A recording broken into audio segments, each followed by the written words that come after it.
జగన్మోహన్ రెడ్డి గారు 5 సంవత్సరాల పరిపాలన చేసి అరాచకం సృష్టించి ఒక్క ఛాన్స్ అని చెప్పి అధికారం లేకొచ్చి రాష్ట్రాన్ని సర్వనాశనం చేసి విధ్వంసం సృష్టించి ఈ దేశంలో 5 సంవత్సరాల ఒక రాజకీయ పార్టీ ప్రభుత్వం ఏ రకంగా అట్టర్ ఫెయిల్యూర్ అయిందో ఆ విధంగా ఏ పార్టీ కూడా ఇంతవరకు ఈ దేశంలో ఇంత అట్టర్ ఫెయిల్ కాలే.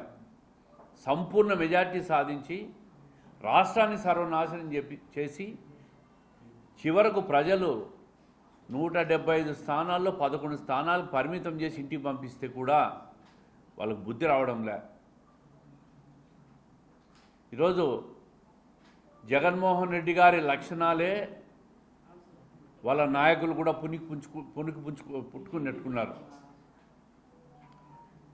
ఎక్కడ చూసినా అశాంతి నెలకొలాలి, రాష్ట్రంలో విధ్వంసం జరుగుతూ ఉండాల, రాష్ట్రం అభివృద్ధి చెందకూడదు, నాశనం కావాలా.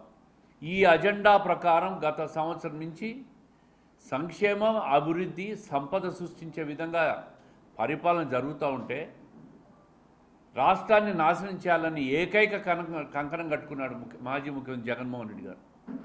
ఈరోజు బంగారుపాలెం పర్యటన చూస్తే రైతుల కోసం కాదు ఆయన పోయింది,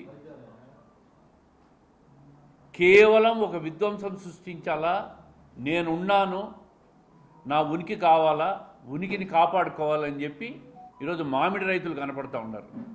గత 5 సంవత్సరాల్లో కూడా మామిడి రైతులు చాలామంది నాశనం అయిపోయినారు. అప్పుడు పట్టించుకున్నావా అని అడుగుతూ ఉన్నాం. ఈరోజు ప్రభుత్వం మొదటిసారి మామిడి రైతులు నష్టపోకూడదని చెప్పి కిలో 4 రూపాయలు ఎక్స్ట్రా డబ్బులు ఇచ్చి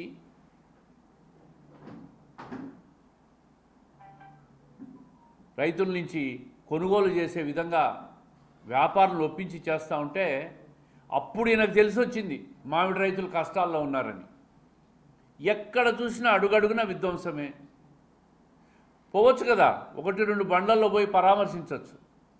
వందలు పోవడం, రెచ్చగొట్టడం, జనాలను, కార్యకర్తలను బలి చేయడమే ఈయనకు అలవాటు అయిపోయింది.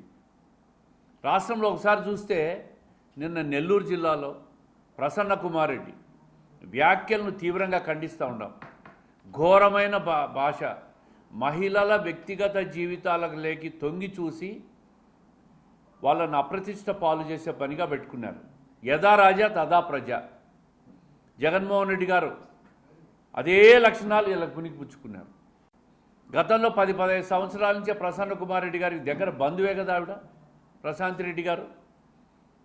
ఈరోజు కొత్తగా కనిపించింది ఆమె వ్యక్తిత్వం. నీకు చెల్లెలు వరుస అయ్యే వ్యక్తిని ఇంత ఘోరంగా మాట్లాడతారా? దీన్ని సభ్య సమాజం ఇటువంటి వ్యక్తులను సమాజం నుంచి బహిష్కరించే విధంగా చట్టం తీసుకురావాలి.